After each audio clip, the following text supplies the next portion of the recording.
mentira, tem fofoca, tem modas, tem jogos, tem jogatina, tem todo tipo de demônio. Mas o profeta mandou ali o pior, era Satanás, o próprio Satanás. E ele disse: eu te dou poder para amarrar ele, que é o pior, ou qualquer uma para baixo.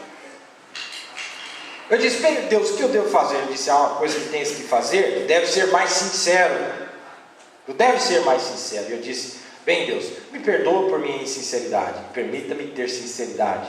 Quando levantei minhas mãos a ele de novo, houve algo grandioso que veio sobre mim, simplesmente me elevou. Parecia que todo o meu corpo foi carregado com algo. Eu olhei para a serpente, então ela começou em minha direção e ela não conseguia. Eu disse: Satanás, no nome do Senhor Jesus Cristo, eu te amarro. E a serpente, uma fumaça azul, saiu voando dela, e ela se enrolou e fez um sinal com um S comercial, que significa: amarre essa ou qualquer para baixo dela, porque ela era a pior. Uma fumaça azul saiu dela, e a sua própria cauda asfixiou a si mesma até morrer. Que cena, que visão! Que visão interessante! O rabo da serpente, a cauda da serpente, deu um nó na cabeça dela e puxou o nó. E ela se matou. É um espírito suicida. Porque o espírito do mundo hoje é um espírito de suicídio. O profeta disse: o homem que começa a beber é porque ele não tem coragem de se matar logo de uma vez. Ele vai se matando aos poucos. O profeta disse isso. Usar droga, espírito de suicídio. Usar álcool, espírito de suicídio. Tudo isso é espírito de suicídio. É o diabo. Porque o diabo, no final, é suicídio, é morte, é loucura, é insanidade.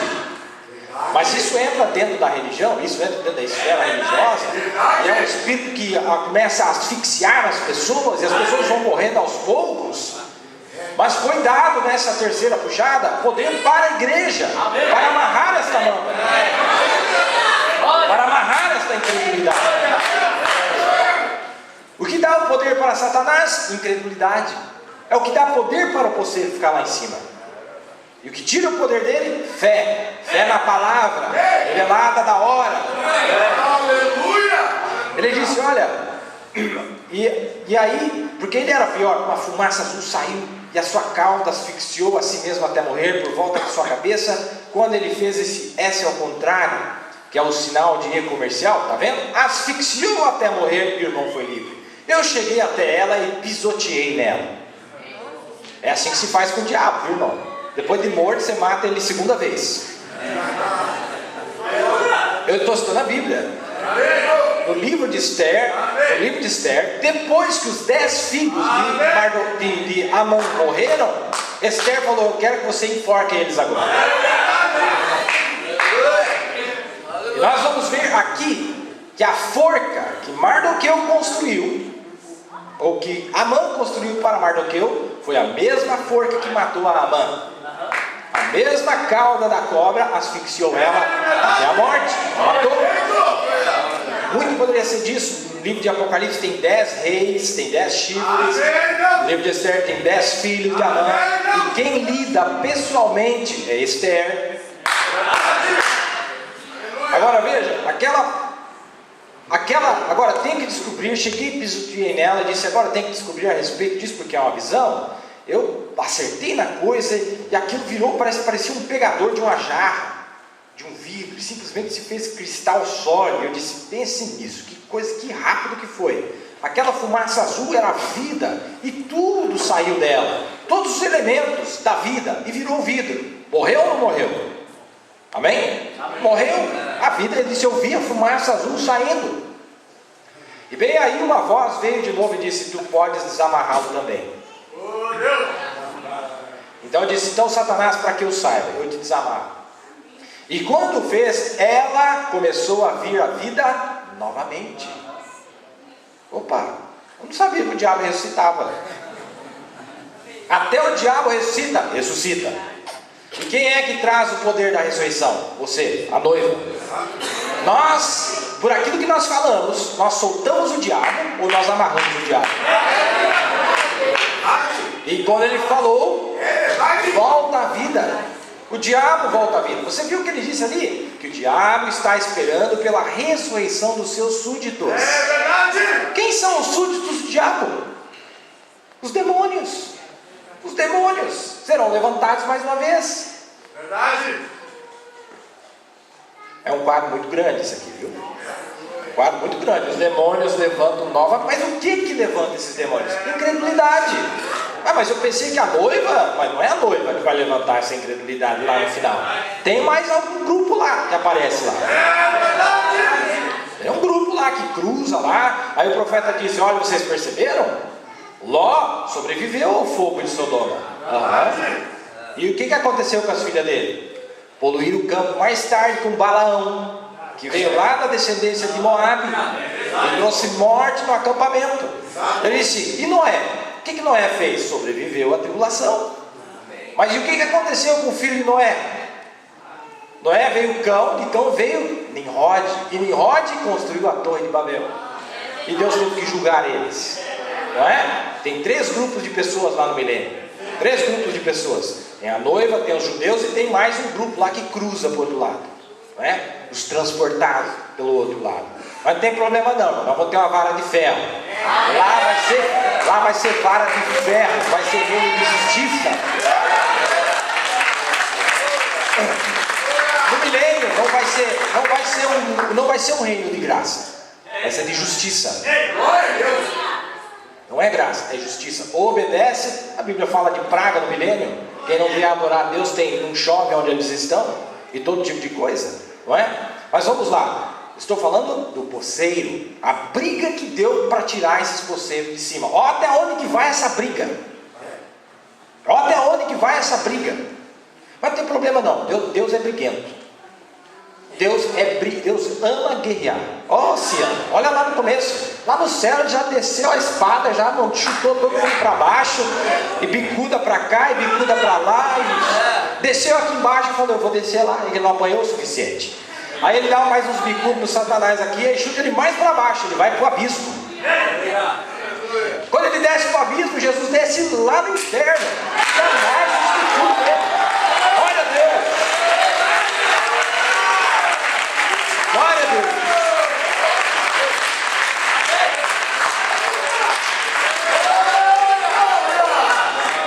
Ele é briguento, sim. A Bíblia diz que Deus é um Deus de guerra. Deus não tem medo de guerra. Quer brigar? Então vamos brigar.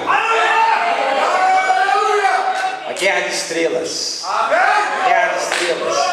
E ele nunca perdeu uma guerra. Nunca perdeu uma guerra.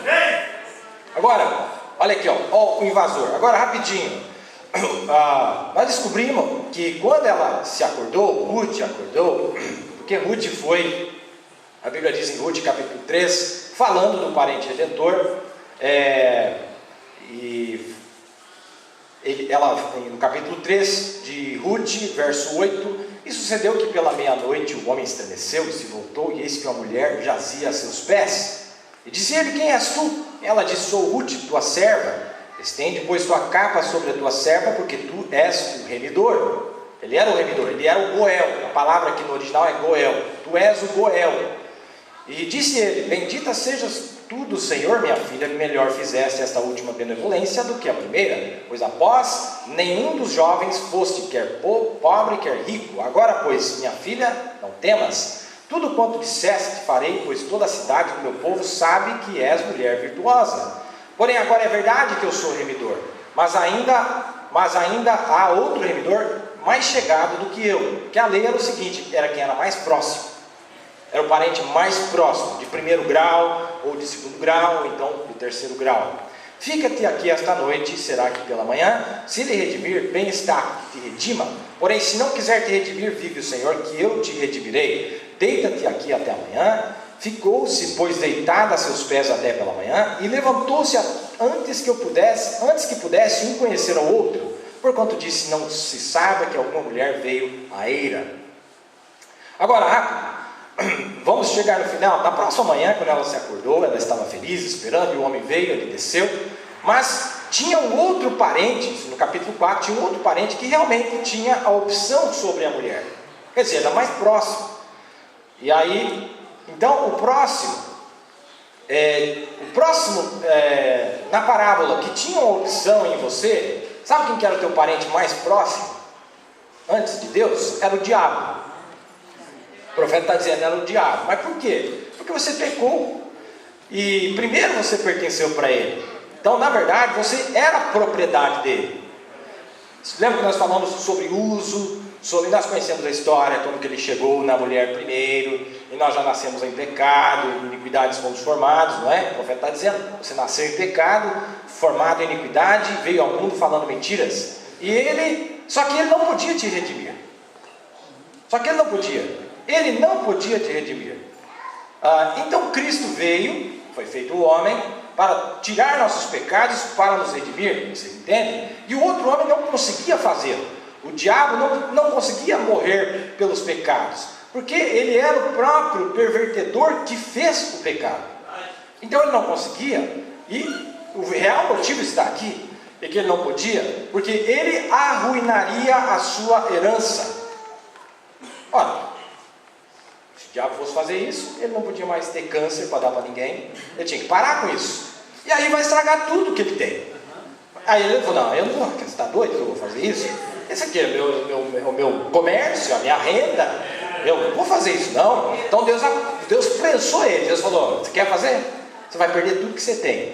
Jesus tinha esse poder, porque Deus, irmão, falou assim, Davi disse assim, você quer tomar meu reino, meu filho, Absalão? Pode pegar, Deus me deu, quem é você para tomar? Cristo, ele é dono de todas as coisas.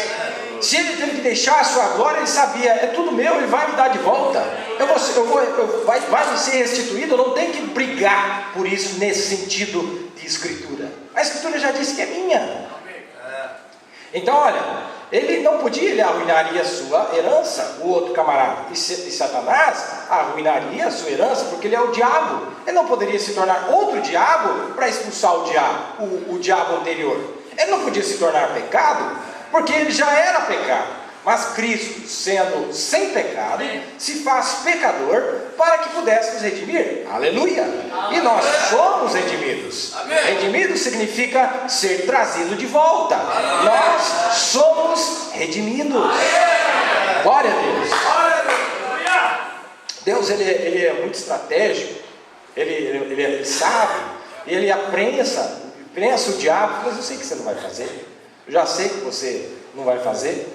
Porque o diabo é um covarde, o diabo não tem os atributos que nosso Deus tem, nem de perto, não é? Vamos lá, falar mais um pouquinho aqui então. Olha que coisa bonita. Estão gostando da história? Estão gostando da história? Veja.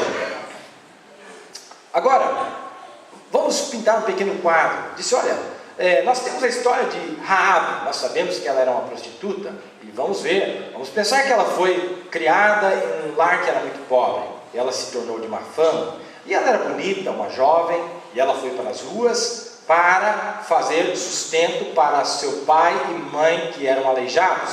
Não havia maneira para ela trabalhar, apenas vender a moral do seu corpo. Mas eu posso imaginar que o tempo todo ela sabia que aquilo era errado. Havia algo nela que dizia, isso não está certo, e ela sabia que não estava certo.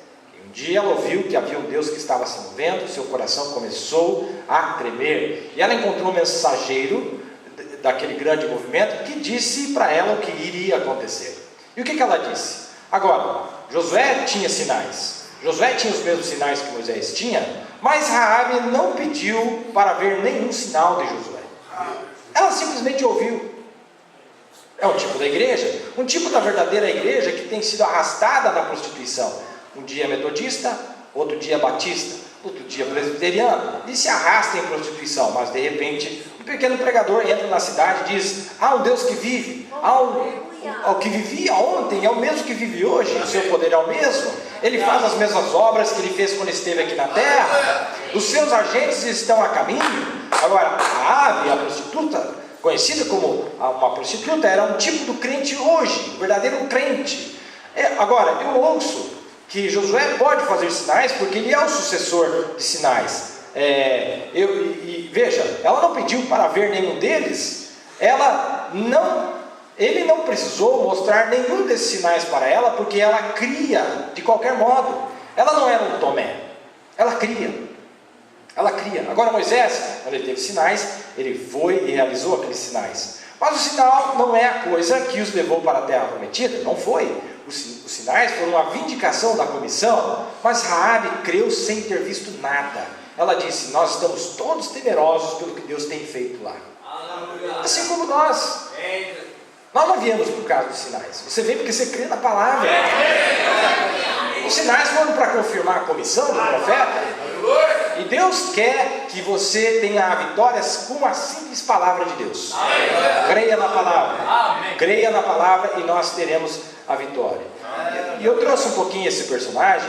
Nós já estamos indo para o nosso final aqui, mas é muito bonita essa história. Veja, uma mulher que estava nas mãos alheias, em mãos alheias, uma propriedade alheia. Mas irmãos, assim como nós, um dia veio aquele que disse: eu quero pagar o preço por vocês. Eu já paguei o preço por vocês. A primeira vinda foi quando ele pagou o preço. Ele, lembra, eram 3 coisas. Primeiro, ele tinha que ser capaz. Ele tem que ter dinheiro. Qual que foi o dinheiro? O sangue de Jesus. É a moeda mais valiosa do mundo. Ainda que o profeta disse que ele considerou você mais valioso do que o sangue dele.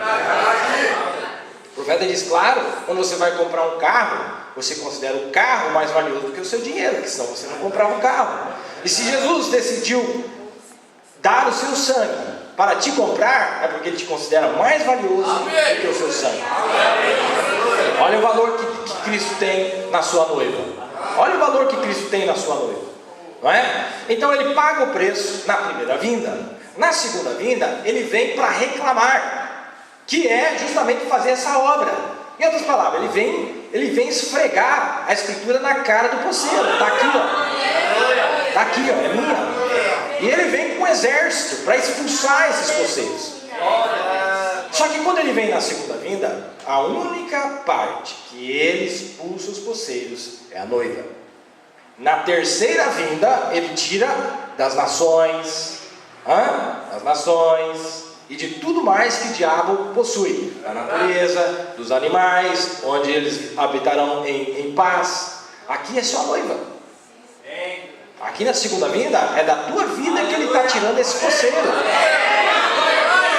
Quantos já viram aquela foto do profeta de Deus, onde ele está, o trono de Deus está ao redor dele, e saem os raios, e saem 7 raios, e nós temos aquela foto maravilhosa? Sabe o que é aquilo ali? Ali é o cumprimento de Apocalipse 3, verso 21, onde aquele que vencer daria que se assentaria no trono com ele. Amém. Nós pensamos que trono, meus amados, é nós colocar um palho na nossa cabeça e 5 escravos abanando ali para nós, e você com os pés para cima tomando uma limonada. Esse é o trono que muita gente pensa. O trono é botar Satanás debaixo dos nossos pés. A glória na nossa vida é vencer a nós mesmos. Esse é o trono. Glória a Deus. Profeta de Deus.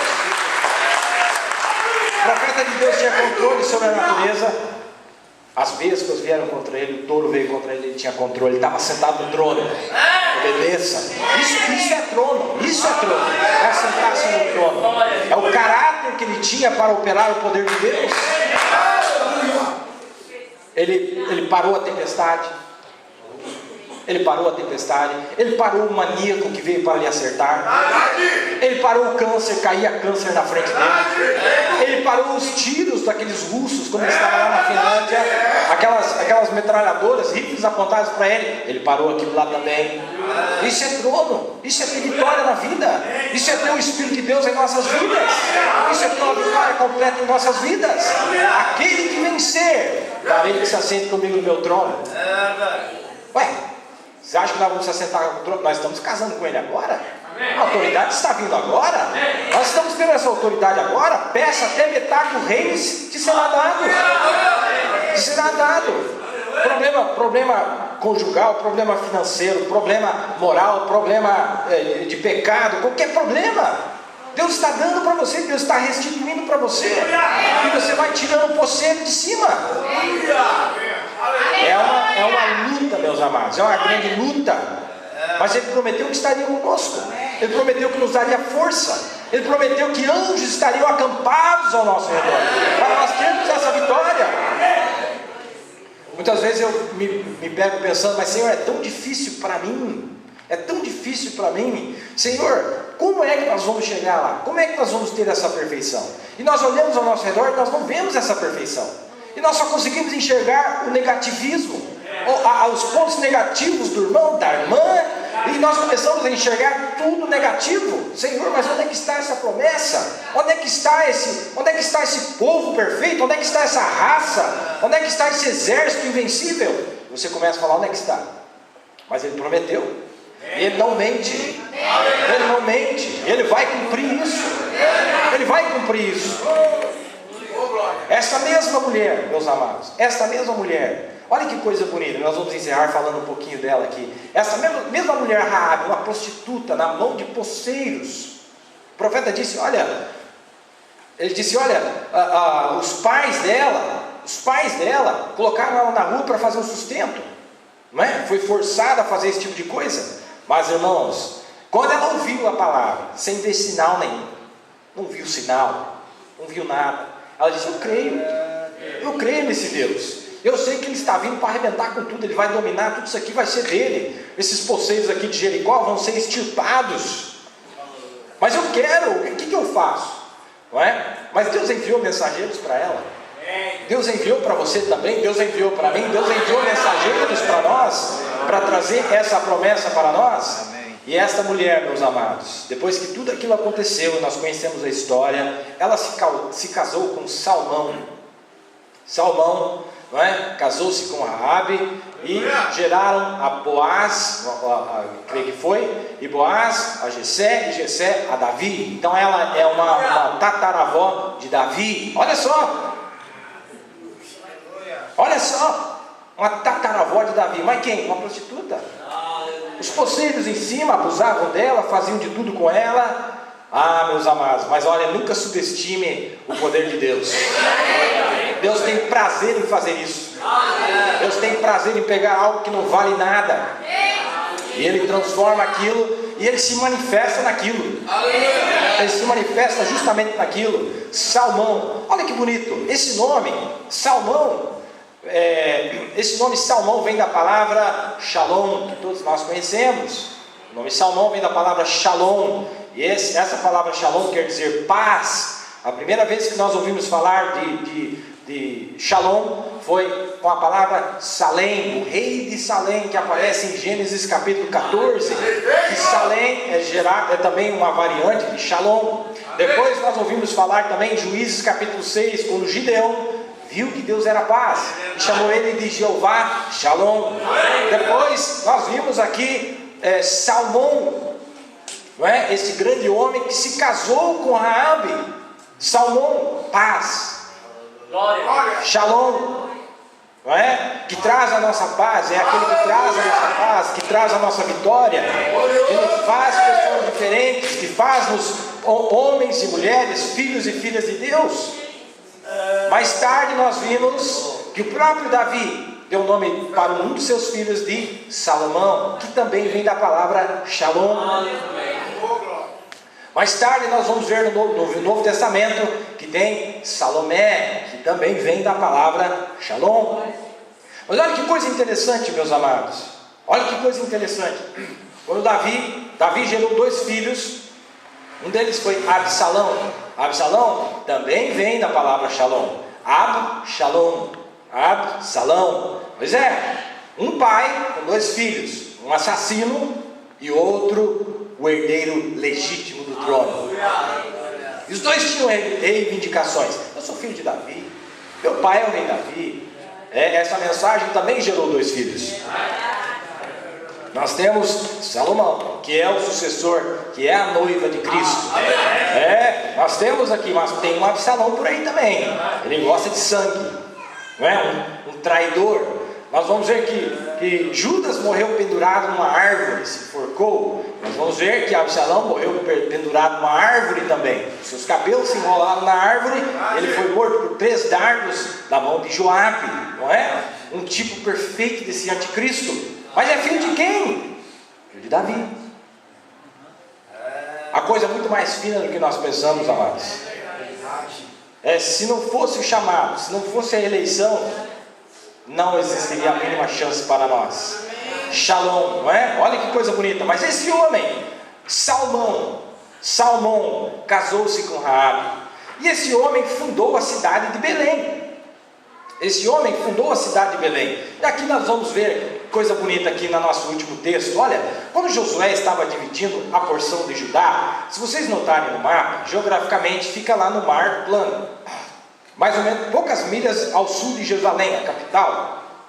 E quando Judá estava recebendo a parte dele, na terra, sua província, como nós chamamos, é estranho, mas esta pequena cidade não foi sequer mencionada, Belém.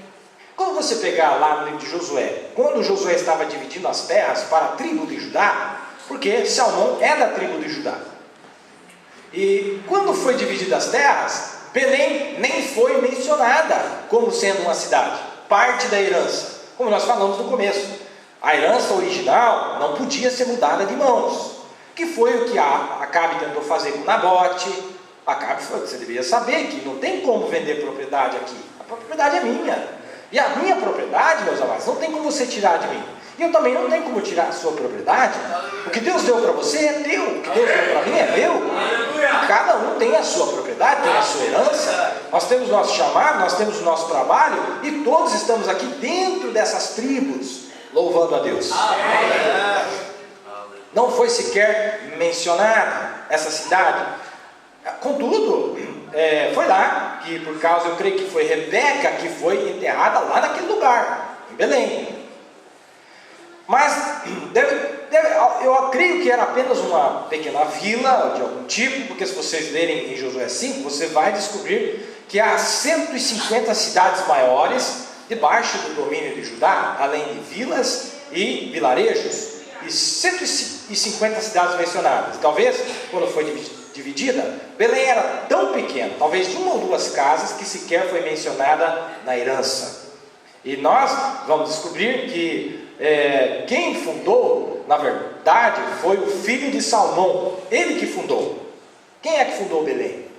Foi o filho de Raabe, não é? Salmão casou com Raabe, gerou um filho, e ele fundou a cidade de Belém.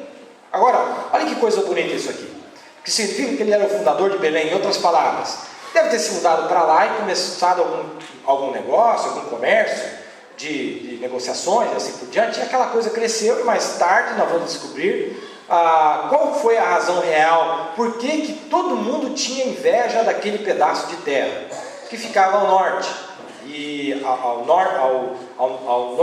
noroeste, fica um pouco em direção ao sul, e era a terra mais fértil de toda a Palestina, era o cinturão de trigo, e lá eles tinham grandes pomares de oliva e assim por diante, naquela parte de Belém, na Palestina, lá para os finais da província de Judá. E nós descobrimos que se tornou a casa da prostituta Raabe, não é? Quando Israel tinha passado para além do Rio Jordão, na Palestina, nós conhecemos a história de Raabe, e ele disse que era uma jovem que teve muitas desgraças na sua vida, e havia sido forçada, sendo uma pagã, havia sido forçada para viver do jeito que ela vivia, e muitas vezes as pessoas são forçadas para viver a vida que vivem. Eu estive na prisão na outra noite, eu vi um homem que recebeu uma sentença, eu peguei na mão dele, falei com ele, eu disse: por que o senhor fez tal coisa? Ele me segurando pela mão, ele começou a falar, e ele havia sido forçado a fazer o que ele estava fazendo. Eu disse: mas porque você permitiu que essa força fizesse isso em você. Você não precisa fazer isso. Ninguém precisa beber. Eu disse: eu mesmo sou muito nervoso, mas eu não preciso beber. Mas algumas pessoas são forçadas a fazerem isso. Mas o ponto que eu quero fazer aqui, meus amados, era a casa do pão de Deus. De uma prostituta, onde os moceiros haviam tomado essa mulher, Deus veio e ele resgatou essa mulher. Amém. Tamanha autoridade, e elevou ela a tal posição, a ser a própria matriarca ali na linhagem do próprio Messias, Jesus. Deus fez uma obra tão grande na vida dela, que ela se tornou a matriarca ali da cidade de Belém, onde nasceu o Salvador. Veja, do nada, irmão. Veja como Deus pegou tudo do nada. A cidade não tinha sido mencionada, a mulher era uma prostituta, nada, zero, não aparece em lugar nenhum. De repente, do nada, aparece. De repente aparece uma noiva. Mas do nada. Do nada. Mas você, mas por quê? Porque Deus te escolheu. Deus te escolheu. E quando Deus escolhe, irmão, acabou. Deus vai fazer uma obra até o final. E parece que quanto mais o povo não gostar, aí que Deus é provocado. Agora eu vou mostrar para vocês. Vocês não gostaram? Então fica olhando. Igual Davi, quando chegou com a arca, dançando, saltitando, pulando, batendo os calcanhar. E a Milca falou assim, a filha de Saul: ai, olha que coisa mais. Para que isso? Ele é rei. Olha, ele fica se comportando. O rei tem que andar tudo. Tem que andar certinho. Que andar certinho que nada? Nós temos que fazer o que Deus manda fazer.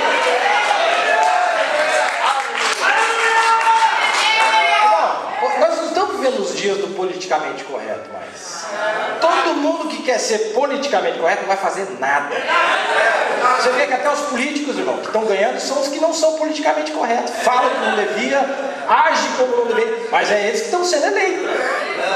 Por quê? Do lado de cá, não, nós vamos chutar o balde mesmo. Você não gostou da dança, então fica olhando.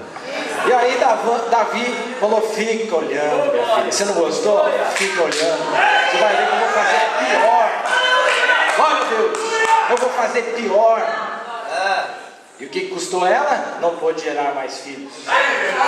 Não pôde gerar mais filhos. Não é terrível isso? É muito terrível, não é? Mas olha, nós falamos do quê? Goel. Amém? Amém. Onde é mais que ele poderia nascer?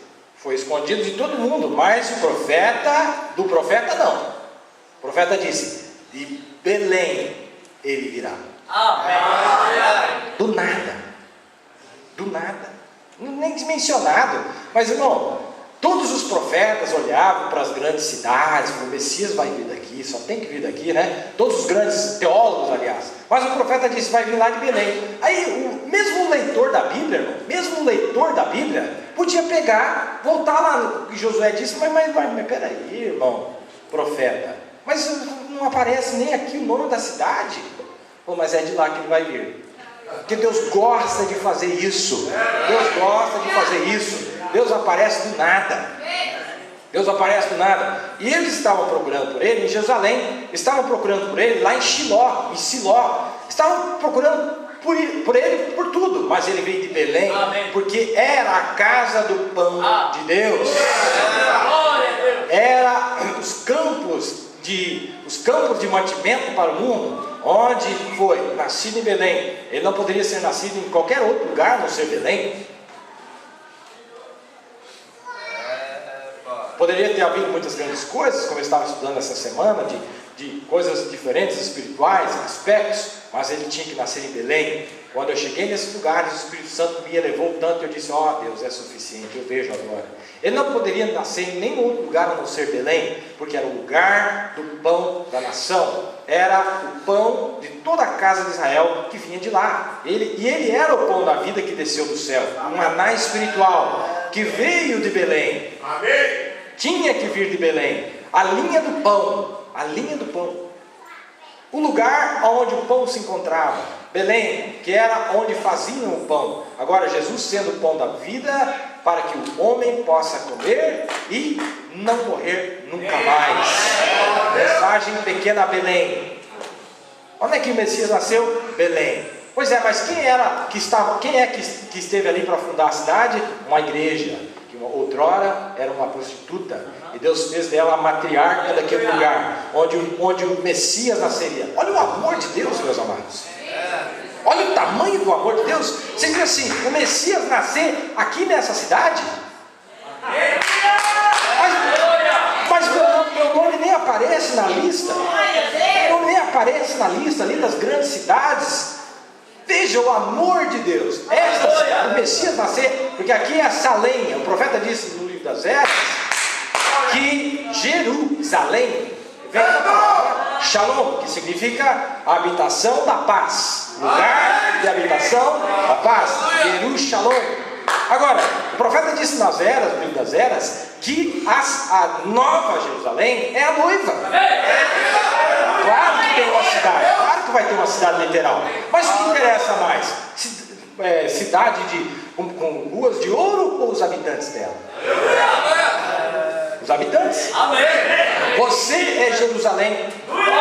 Você é essa cidade, não é? Você é essa grande cidade. E aqui nós vimos onde ele foi gerado através de Salmão e Raabe. Em 1964 o profeta pregou uma mensagem chamada Shalom. Amém? Shalom. Duas mensagens que ele pregou no começo de 1964, depois da abertura dos selos. O profeta, na mensagem do rei rejeitado, ele se tipifica como sendo Davi.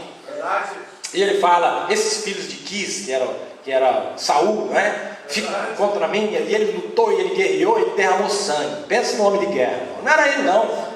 Era aqui, ó, esse aqui, ó. Era ele, usando uma pele humana, guerreando. Mas quando veio o sucessor para o profeta, que tem sucessor sim, claro que tem. Não, tem gente na linhagem ali que veio depois.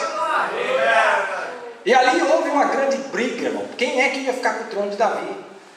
Aí veio, como que era o nome daquele filho dele lá? Adonias. Fez o maior papelão. Mas quantas vezes Davi tinha falado? Deus falou para Davi, ó, teu filho Salomão, porque você tem um montaréu de filho aí, Davi. Tem Absalão, tem um chamado Daniel, tem um monte de filho. Falou, mas ó, é o teu filho Salomão. E aí, irmão, mas tinha dois ministros naquele tempo, um era Zadok e Abiatar. Zadok e Abiatar. Esses dois homens foram extremamente fiéis a Davi. Leia a história. Zadok e Abiatar, extremamente fiéis. Salvou a vida de Davi, servia Davi. Só que quando Davi morreu, Zadok e Abiatar, que eram dois sacerdotes, quando Davi morreu, Zadok ficou do lado de Salomão e Abiatar ficou do lado de Joabe. Ele não acreditou que Salomão era o sucessor. Esse piá aí, como a gente diz lá no Paraná, esse guri aí, vocês falam guri aqui, né?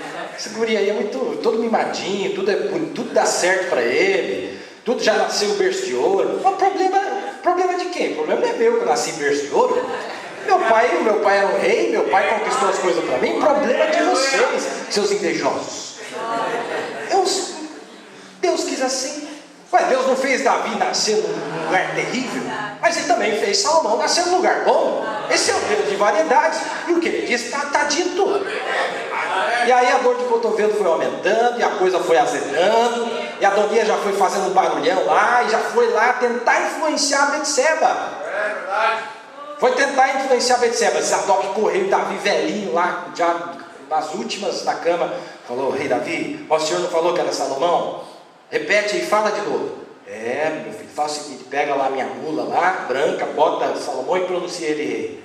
Não é? E aí acabou com a festa. Aí a Adonias falou, agora eu estou perdido. E ele matou mesmo, irmão, matou o irmão dele. Posseiro, irmão. Posseiro. Não era teu. Zadok e Abiatar. Veja que interessante. E Abiatar era o quarto na linhagem de Eli. Lembra? Eli, aquele cego lá para trás? Abiatar era o quarto na linhagem. Para cumprir a palavra que havia sido dada, falou até a quarta geração, tá? Por causa do seu pecado. Então ele era o quarto. Quando chegou ali, Salomão chamou ele e falou, vem cá meu filho, você sabe o que você fez, né? Meu pai já não tinha falado que eu era o herdeiro? Meu pai já não tinha falado que eu ia sentar no trono? Por que você fez isso? Você suma da minha vista, porque se você aparecer um dia, eu te mato. Não matou ele não, ainda foi gentil com ele. Mas veja, foi posseiro. A briga, desde Absalão briga. E Absalão dizia, eu sou filho de Davi. E outra, eu sou Shalom também. Eu sou da mensagem. Sou da mensagem. Judas também era da mensagem. E não era só da mensagem. O nome dele era Judá, que Judas é uma variante, era Judá, da tribo de Judá. Que Judas Iscariote quer dizer, esse nome Iscariote significa da vila de Iriote, é o que quer dizer. E essa vila lá na Bíblia é na distribuição da tribo de Judá. O profeta que disse. Então isso prova que o nome dele falava o lugar que ele tinha nascido. E o lugar que ele nasceu fazia parte da tribo de Judá. Então ele era da tribo de Judá. Com o nome de Judas, né? Judá é uma variante dele. O nome era bonito, irmão. Não tem nada errado com o nome Judas. O irmão de Jesus também é Judas. Olha, ele tinha o nome certo, na tribo certa, andava com a pessoa certa e fez tudo errado. Aí você pega aqui, ó, o nome nem aparecia lá na distribuição das tribos, nem aparecia o nome. Tudo era uma prostituta. Olha, não tem amigo. Aí Deus falou, mas é esse aqui que eu quero. É essa aqui que eu quero. Glória a Deus. Glória a Deus. Tem chance para todo mundo, viu, irmão? Tem chance para todo mundo. Ah, mas meu nome, né? Eu fiquei de fora. Interessa. Ó, Tamar, irmão. Tamar na Bíblia, outro exemplo. Amém. Longe, uma gentia, totalmente ignorada por Judá, tratava ela como lixo. Verdade. Só que ela era muito inteligente. Falou, eu vou fazer uma arapuca. Verdade. Vou pegar esse Judá, sei qual que é a fraqueza dele, eu vou amarrar esse camarada. Porque veja, você tem que estudar o caso. Como que você faz para receber semente? Nem que seja meio que dando umas engabeladas, eu vou receber essa semente. E fez, irmão. E fez, e é também uma das matriarcas do Messias. Mas quem é Tamar? Aquela que se fez passar por prostituta. Veja que Ruth, o papel que ela fez, meus amados, foi um papel feio. Tanto que o homem ficou assustado. Falou, minha filha, sai daqui, porque o que o povo vai pensar de nós? Você dormindo aqui na minha cama uma hora dessa? Nós não somos casados. Mas ele entendeu, falou, eu gostei da atitude dessa mulher. Deus gosta de mulher de atitude. Mulher de atitude, eu quero a minha propriedade, eu quero a minha semente, eu quero a minha vitória, eu quero o meu caráter. Eu quero o meu caráter. Eu quero conquistar o meu caráter. Eu quero vencer. Eu quero que Deus me mostre. Eu quero que Deus me mostre qual é o segredo da vitória. Qual é o segredo? Olha essas mulheres, esses exemplos, não é? Você vai ver que todas elas, Betseba também, olha a loucura que Betseba fez. E o profeta conta, né? Sabia que o rei passava por lá, e o rei está passando por aqui, viu, irmão? E sabia que ele passava por lá, e passava por lá, a hora ela ficou espiando, falou, já sei o que eu vou fazer. E vocês sabem o que ela fez, né? O profeta esqueceu de colocar a roupa. O profeta que disse, esqueceu de colocar a roupa, e Davi, o que eu estou vendo ali? E já, vocês conhecem a história. Custou o preço, não custou? Perdeu o filho, perdeu o marido. Perdeu o marido, mas ela também queria aquela promessa, mas casar com o rei, olha, casar com o rei, eu quero casar com o rei. O rei gostou de mim, mas eu não vou perder essa oportunidade, não é? E nós conhecemos a história, e Deus honrou todos eles, pagando preço ou não. Tamar foi 10 gerações, depois de 10 gerações, porque você sabe que tinha o preço de esse filho ter nascido numa ilegitimidade, eles não podiam entrar nem na congregação, vocês conhecem a lei, foi 10 gerações, na 11ª geração, Davi, da linhagem de Tamar, e aí Davi pôde ser rei. Então ali veio certinho, tem que pagar um preço, teve que pagar um preço, em outras palavras, não podia fazer porque você estava ferindo a lei. Só que é o seguinte, nessa vida, meus amados, você tem que calcular, tudo é calculado. Jesus disse assim, vai um rei à guerra, sem ele antes calcular se ele tem condições de vencer?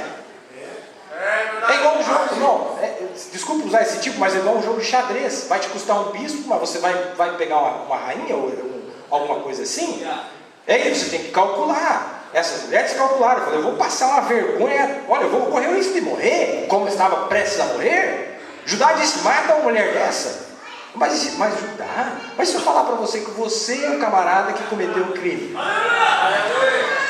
e aí ele coçou a cabeça, a mulher me pegou. Essa mulher me pegou. Assim tem que ser a noiva de Cristo. Me dá a minha vitória. Eu quero a minha vitória. Eu quero a minha vitória. Você quer a sua vitória nessa manhã também? Pai Celeste, te agradecemos, Senhor. pela tua bondade, pela tua misericórdia. O Senhor é tão bondoso para nós. Olhando esses tipos, esses quadros bíblicos, Pai, nós percebemos que todos aqui têm condição, Pai, de entrar naquele número, Senhor. Sabemos que é um número reduzido de pessoas, um número muito pequeno, mas os seus nomes estão escritos no livro da vida do Cordeiro, Pai, e jamais poderiam ser removidos. Nós te agradecemos pela chamada, nós te agradecemos pela tua destinação, te agradecemos pelo teu amor, por mais uma oportunidade, Pai. Eu peço humildemente que o Senhor ajude cada alma aqui, cada filho, cada filha. O Senhor acompanhe cada um. Que o Senhor, teu Espírito Santo possa, Pai, trazer a vitória que eles precisam em suas vidas, Pai. Pai, traga uma renovação, Pai.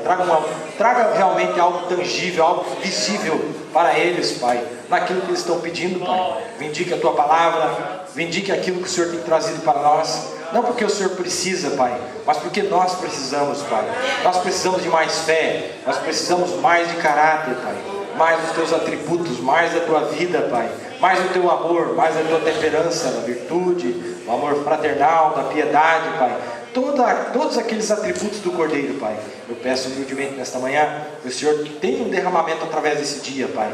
Quando forem para os seus lares, que essas palavras, Pai, das tuas sagradas escrituras e da tua sagrada mensagem trazida por um profeta, Pai, possa estar continuamente ardendo em seus corações, Pai, e renovando dentro deles, Pai, algo onde possa nos levar a uma vitória ainda maior, Pai, uma caminhada ainda maior contigo, Pai. Abençoa teu povo, Pai. Nós te amamos, nós te adoramos, Pai, e pedimos que o Senhor seja presente no perdão das nossas falhas, das nossas incredulidades, que o Senhor nos ajude, que o Senhor nos fortaleça, que o Senhor fale conosco, Pai, de uma maneira especial, que o Senhor fortaleça, Pai, fortaleça cada um no teu Espírito Santo. Pedimos essas bênçãos no precioso nome do teu Filho amado, o Senhor Jesus. Amém. Que Deus abençoe cada um de vocês. Foi um prazer enorme estar com vocês. É uma grande experiência. Obrigado pela oportunidade que vocês me deram aqui de estar falando para vocês nesta manhã. Como eu disse, tantos pastores aqui, o pastor Samuel e os outros que eu não conheço aqui também. Aqui atrás também os ministros, irmão Virgílio. Muito obrigado pelo privilégio de conhecer vocês. Continue orando por nós, peço que ore por nós. E nós estaremos orando por vocês. Falta muito pouco, meus amigos, falta muito pouco. Vamos lutar com tudo que nós temos, porque esse rapto está perto. Falta muito pouco para nós subirmos. Assim eu creio. Amém? Deus abençoe vocês.